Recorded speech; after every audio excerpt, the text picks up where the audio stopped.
Hello everyone, my name is Monali Deore. Welcome back to my YouTube channel. आज के हमारे video का टॉपिक है बेसिक्स ऑफ फॉरेक्स। आज मैं आपको बताऊंगी फॉरेक्स ट्रेडिंग क्या होता है, क्यों करना चाहिए और कौन सा टाइम बेस्ट होता है फॉरेक्स ट्रेडिंग करने का। लॉट्स क्या होते हैं, पिप्स क्या होते हैं और क्या इंडिया में फॉरेक्स ट्रेडिंग लीगल है या इलीगल है।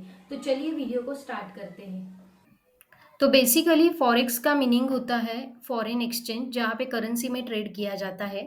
स्टॉक मार्केट में जैसे हम शेयर्स खरीदते हैं और बेचते हैं, वैसे ही फॉरेक्स में करेंसीज में ट्रेडिंग किया जाता है। उसी के साथ यहाँ पे कमोडिटीज और इंडेक्स में भी हम ट्रेड कर सकते हैं, लेकिन फॉरेक्स मार्केट ज्यादातर करेंसीज के लिए यूज होता है, इसलिए आज हम यहाँ पे करेंसीज के बारे में ही बातचीत करेंगे। यहाँ पे आप देख रहे हो, ये मेरी वॉच लिस्ट है। बहुत सारी पेयर्स है फॉरेक्स में। कुछ मेजर पेयर्स है, कुछ माइनर पेयर्स है, लेकिन ये मेरी जो पेयर्स है ये सब मेजर पेयर्स है। आप इसका स्क्रीनशॉट निकाल के रख सकते हो ताकि आप हाई वॉल्यूम वाली पेयर्स में ही ट्रेडिंग करो। आज हम कमोडिटीज के बारे में डिस्कस नहीं करेंगे, आज हम सिर्फ करेंसीज के बारे में डिस्कस करेंगे। फॉरेक्स में ट्रेडिंग करने के लिए हमें एक ट्रेडिंग प्लेटफॉर्म की ज़रूरत पड़ती है। MT4 ये वर्ल्ड वाइड यूज़ होने वाला प्लेटफॉर्म है। अभी उसका एडवांस वर्जन भी आया है जिसे MT5 बोलते हैं। आप गूगल प्ले स्टोर से MT4 MT5 को डाउनलोड कर सकते हो। मैं पर्सनली MT4 यूज़ करती हूँ। अगर हम MT4 MT5 का डिफरेंस अगर जानेंगे इंडियन ब्रोकर के थ्रू, अगर इंडियन में हम स्टॉक मार्केट में ट्रेडिंग करते हैं, तो जैसे कि हमने जीरोधा में अकाउंट ओपन किया, तो अगर हमें जीरोधा के थ्रू ट्रेडिंग करनी है तो हमें काइट में से ट्रेडिंग करनी पड़ती है। लेकिन अगर हमारा एंजल ब्रोकिंग में या दूसरे कोई ब्रोकर के पास अकाउंट है तो हम काइट यूज नहीं कर सकते। लेकिन MT4 एक ऐसा एप्लीकेशन है कि फॉरेक्स में आप कोई भी ब्रोकर के थ्रू अकाउंट अपना ओपन करो, उसका जो ID पासवर्ड है वो MT4 में लॉग इन करके आप ट्रेडिंग कर सकते हो।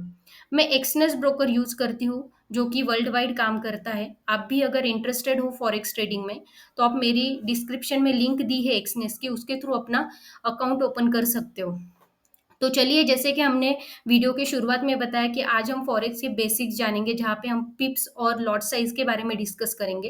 तो उसके एग्जाम्पल के लिए मैं यहाँ पे एक पेयर ओपन कर लेती हूँ ताकि आपको इजीली समझ में आए। यहाँ पे आप देख सकते हो, यहाँ पे USD JPY ये पेयर ओपन हुआ है। USD JPY का सिंपल सा अगर हम मतलब देखेंगे, तो USD मतलब डॉलर और JPY मतलब जापानीज येन। तो ये पेयर में यहाँ पे ट्रेडिंग होगी। USD और JPY ये पेयर है जिसमें हमें ट्रेड करना है।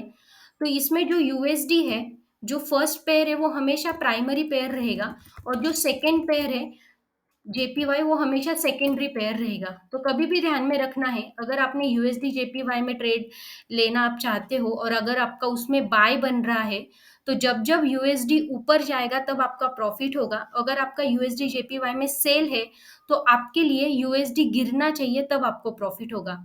हमेशा ध्यान में रखना है, करेंसी में ट्रेडिंग करते टाइम आपको प्राइमरी पेयर पे फोकस करना है। अगर उसमें आपका बाय आ रहा है, फॉर एन एग्जांपल आपका USD JPY में बाय आ रहा है और अलग पेयर है USD CHF, उसमें अगर आपका सेल आ रहा है, तो आपको एक पेयर को अवॉइड करना पड़ेगा, क्योंकि एक पेयर में आप बाय का सोच रहे हो और एक पेयर में आप सेल का सोच रहे हो, जिसमें दोनों पेयर में प्राइमरी USD है। तो हमेशा प्राइमरी पेयर को आपको ध्यान में रखना है। इसके बाद हम देखेंगे लॉट साइज के बारे में। तो लॉट साइज के बारे में अगर मैं आपको एक्सप्लेन करूं सिंपल वर्ड्स में, तो लॉट साइज क्या होता है।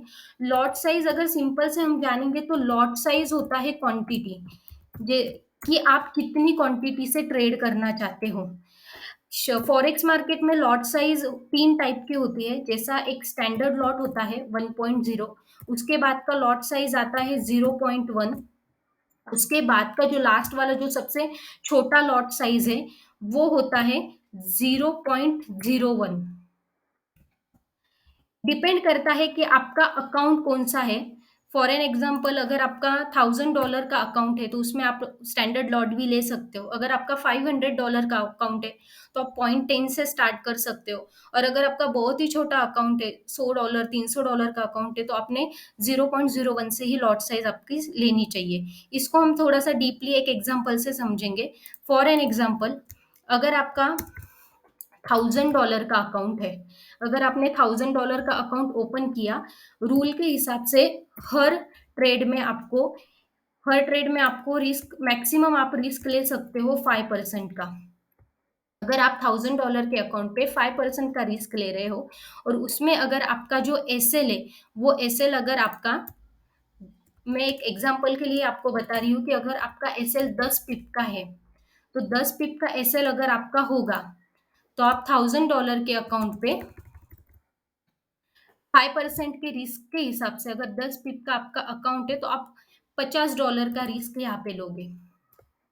इसका मतलब ये होता है, $50 का रिस्क मतलब ये होता है कि हर 10 पिप पे आपको $50 मिलेंगे और एसएल पे हर 10 पिप पे आपके $50 का लॉस होगा। तो इस तरीके से आप लॉट साइज आपकी चूज कर सकते हो। आपके अकाउंट का 5% से ज़्यादा आपको रिस्क नहीं लेना है, क्योंकि एज अ बिगिनर अगर आप ट्रेडिंग कर रहे हो और 5% से ज़्यादा आप रिस्क ले रहे हो, तो कभी भी आपका अकाउंट फॉरेक्स में फ्लश हो सकता है। तो आपको हमेशा आपके पिप्स के हिसाब से आपकी लॉट साइज यहाँ पे लेनी पड़ेगी। इसको अगर हम थोड़ा सा समझे, तो हम यहाँ पे एक ट्रेड लेके यहाँ पे हम देखेंगे। यहाँ पे मैं लेवल्स लगा रही हूँ, अभी तो मार्केट क्लोज है, लेकिन एग्जाम्पल के लिए हम लेवल्स लगा के यहाँ पे ये समझने की कोशिश करेंगे।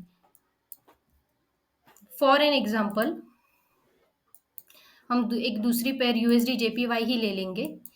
यहाँ पे हम देखेंगे, मैं 15 मिनट में गई। यहाँ पे आप देख सकते हो कि मार्केट एक कंसोलिडेशन में था और कंसोलिडेट करके मार्केट ने यहाँ पे ब्रेकआउट दिया। हम यहाँ पे ब्रेकआउट पे ट्रेड नहीं लेंगे, मार्केट ने एक पुल बैक दिया और बुलिश एंगल्फ से मार्केट ने पीछे की दो कैंडल को बुलिश एंगल्फ करके तोड़ दिया है जोन को, तो यहाँ पे हम बाय का ट्रेड एग्जीक्यूट करेंगे।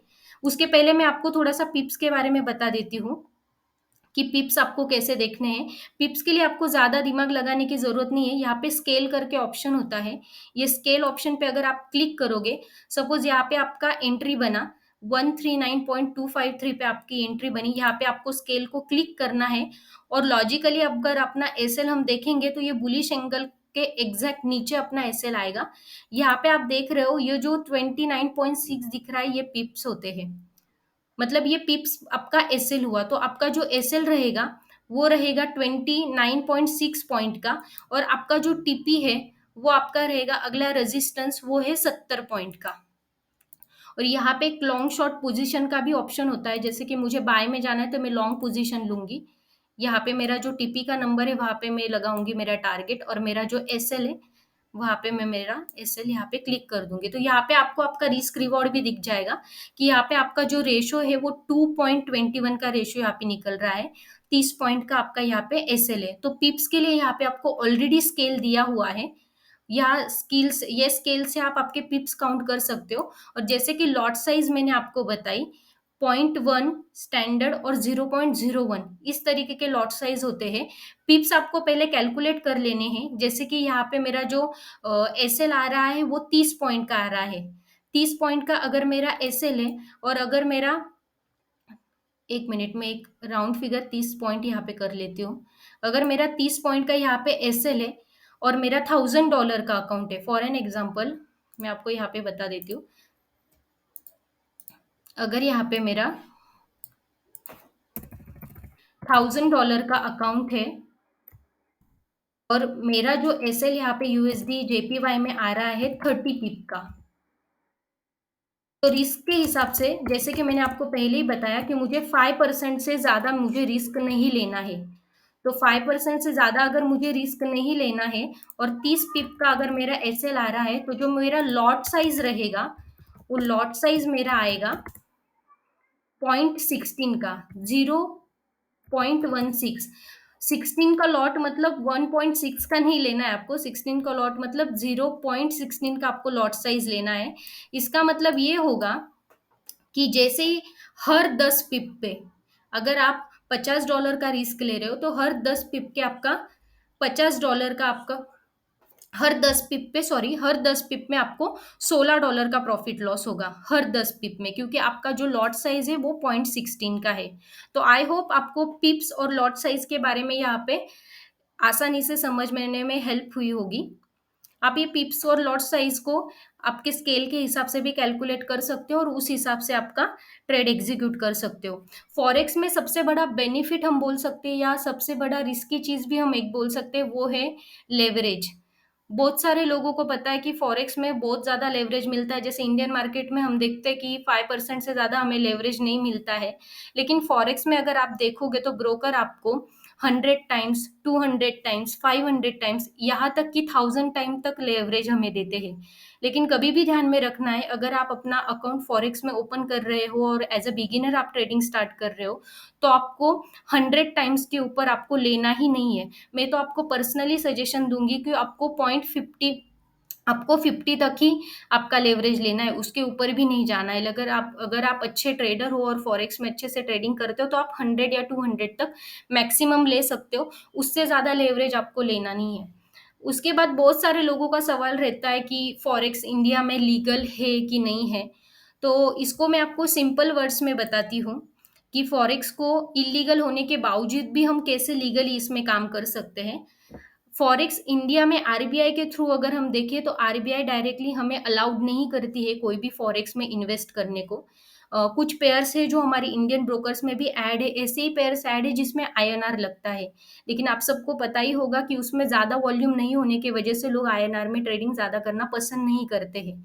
यूएसडी पेयर्स में हम नहीं ट्रेडिंग कर सकते इंडियन ब्रोकर यूज़ करके। तो फॉरेक्स ब्रोकर, अगर आप इंडिया में डिपॉजिट कर रहे हो तो डायरेक्टली आप फॉरेक्स में डायरेक्ट इन्वेस्ट नहीं कर सकते हो। यहाँ पे हम person to person transaction use करते हैं, जैसे कि एक्सनेस ब्रोकर में यूज़ कर रही हूँ, तो मैं जो भी डिपॉजिट करती हूँ, वो एक्सनेस के इंडियन अकाउंट में करती हूँ और जो भी मेरा प्रॉफिट का विथड्रॉ होता है, वो मुझे इंडियन अकाउंट से ही आता है। मतलब यहाँ पे आपका कोई भी ट्रांज़ैक्शन डायरेक्टली फॉरेक्स में नहीं होगा या फॉरेक्स से आपको डायरेक्टली पैसा नहीं आ रहा है। आप एक्सनेस के इंडियन पार्टनर के थ्रू ही आपका ट्रांज़ैक्शन कर रहे हो, जो कि इंडिया में अलाउड है। पर्सन टू पर्सन ट्रांज़ैक्शन यहाँ पे होगा। आपके इस ट्रांज़ैक्शन में कोई भी ऐसा स्टेटमेंट नहीं आएगा कि आपको फॉरेक्स से पैसा मिल रहा है या आप फॉरेक्स में इन्वेस्ट कर रहे हो।